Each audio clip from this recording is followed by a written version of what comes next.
So lately, I've been really bored, and I honestly think it stems from being a creator full time. And I know that that was like my dream, but now I'm just bored.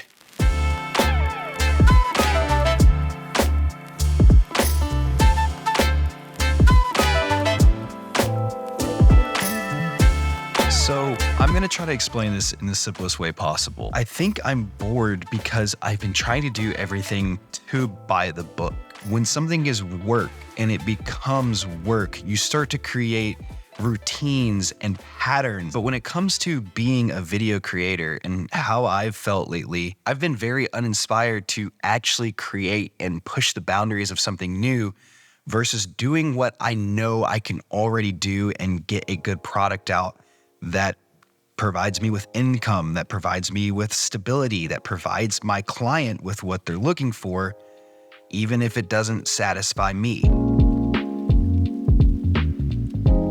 There are kind of two different paths you can take when it comes to video creation. Now, path number one, and it's the path that I and most people really want, is the full-on creator. It's the people who are making beautiful films, or they're making really cool videos, let their imagination and ideas run and get paid for it. But the truth about the creator side is it's a long process before you see any kind of result. And that's what leads most people to go to the video production side. And I've gotten to do cool things, but there are 5 main reasons why maybe you shouldn't. So the first reason is that starting a video production company makes you a business person. I didn't realize when I first started this how much I'd be worried about sales and marketing and client outreach and like finances, and like I get to create less than I do most other things in my job. If I'm working on more of a corporate shoot, it's a lot of tripod and sit there and monitor audio, get home, line up the multicams, cut it for a few hours and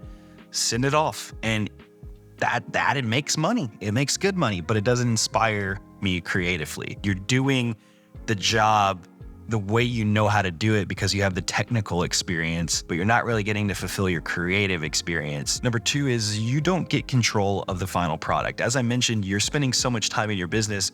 Whenever you do, land a gig or you land a project that you're working on, you're having to answer to other people. You still have bosses and you have multiple of them that you're having to answer to. Number 3 is that you're constantly undervalued and having to prove your worth. This starts to change as you get more involved and you build more of a name for yourself. But when you're first starting, you're accepting everything. Like literally anything that was thrown at me when I first started, I was like, yes, please, I will gladly take this money. And the thing is, when you start working with those lower end clients, they want to squeeze that budget as far as they can because they're in the same position as you. Every dollar matters to them. Now, it is your job as a business person to increase your perceived value so you do grow the business and you do make more money, but they are wanting to get the most amount of money out of the video for the least amount they can possibly spend. Number 4, your passion becomes your job. So if you currently work a 9 to 5 and you find joy in making creative videos, it's a creative outlet,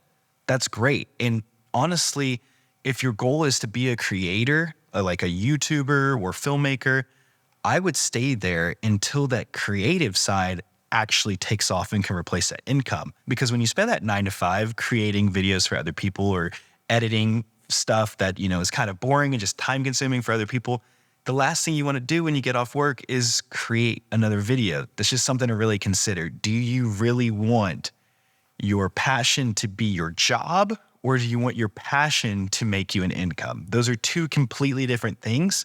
And a lot of people turn their passion into a job. And I personally do not regret doing that, but it's something you really do need to be aware of. And number 5 is you just feel less inspired to create cool things when you do have time. I've been meaning to make this hyperlapse that when I was in Montreal. I got the photos that I need. I know how to do it. I just haven't been inspired to do it because I'm on to the next video project for a client. I'm not inspired to create. Yeah, I see it as I'm picking up this camera because it's now a tool rather than an outlet. It's a lot of things that I didn't consider when I created a video production company. And now that I'm living in Manhattan, running my business here, I can't really step back from it to focus on, say, doing more creative projects. And while if you want to, be on the commercial side of the business, I recommend you do it. It's very fulfilling. It's a very lucrative and fulfilling career. You will find yourself going through the motions. You will find yourself providing a service rather than creating something. Got to find a way to change it up, even if it's a simple video where you walk around with a camera in your 1-bedroom apartment showing every room. It's an outlet to get something that's in my head out, and it doesn't have to be perfect. It doesn't have to be clinical. It doesn't have to be by the book. Just go do it. Anyways, that's going to be it for this one, guys. If you've enjoyed this video, leave it a like, subscribe to see more videos. Well, maybe not more videos like this, but more videos from my channel. Leave a comment down below if you have any questions or if you're experiencing the same kind of creative rut. Thank you guys so much for watching, and I'll see you in the next one. Take care. Can't pretend I'm rocking with you even if you aren't. Can't pretend I'm rocking with you even if you slide the whip.